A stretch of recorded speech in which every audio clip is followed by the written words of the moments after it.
కోర్టుకి తీర్పు మారుతుంది. జడ్జికి తీర్పు మారుతుందంటే ఇదేనేమో. కనీసం బీఈడీ గూడా పూర్తి కానటువంటోళ్ళు టీచర్లుగా నియమించడం ఏంటి?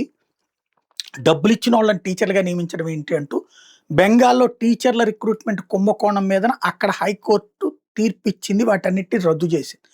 ఆ తర్వాత డివిజన్ బెంచ్‌కి వెళ్ళింది. అక్కడ ఉన్నటువంటి బెంగాల్ మమతా బెనర్జీ ప్రభుత్వం. అది కూడా ధృవీకరించింది. ఆ తర్వాత సుప్రీం కోర్ట్‌లో అప్లై చేస్తే సుప్రీం కోర్ట్‌లో సింగిల్ బెంచ్ ఆ నియామకాల రద్దు కంపల్సరీ తప్పదు అని చెప్పారు. ఇప్పుడు మళ్ళీ సుప్రీం ధర్మాసనం మమతకి ఊరటనిచ్చింది. ఆ టీచర్లకు ఊరటనిచ్చింది. పశ్చిమ బెంగాల్‌లో తీవ్ర వివాదానికి కారణమైన ఉపాధ్యాయుల నియామకాల మీద కలకత్తా హైకోర్టు డివిజన్ బెంచ్ బుధవారం కీలక నిర్ణయం వెలువరించింది. 32,000 మంది ప్రాథమిక పాఠశాల ఉపాధ్యాయుల నియామకాలు రద్దు చేసిన ఏకసభ్య ధర్మాసనం తీర్పును కొట్టేసింది. పరీక్షల్లో ఉత్తీర్ణులు కాలేకపోయిన కొద్దిమంది మొత్తం వ్యవస్థను స్తంభింపజేయడాన్ని అనుమతించరాదని వ్యాఖ్యానించింది.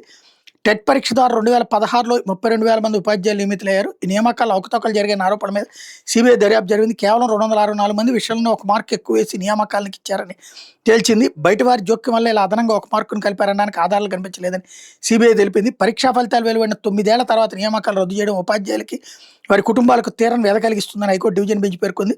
ఈ తీర్పుపై ఉపాధ్యాయులు హర్షం వ్యక్తం చేశారు. మరికొన్ని నెలల్లో పశ్చిమ బెంగాల్ అసెంబ్లీ ఎన్నికలు జరుగుతున్న వేళ మమతా బెనర్జీకి ఇది పెద్ద ఉపశమనం. కాకపోతే ఇక్కడ సమస్యల్లో ఏంటంటే మరి ఒక డివిజన్ బెంచ్‌లో ఒక తీర్పు, సింగిల్ బెంచ్‌లో ఎట్టా తీర్పు.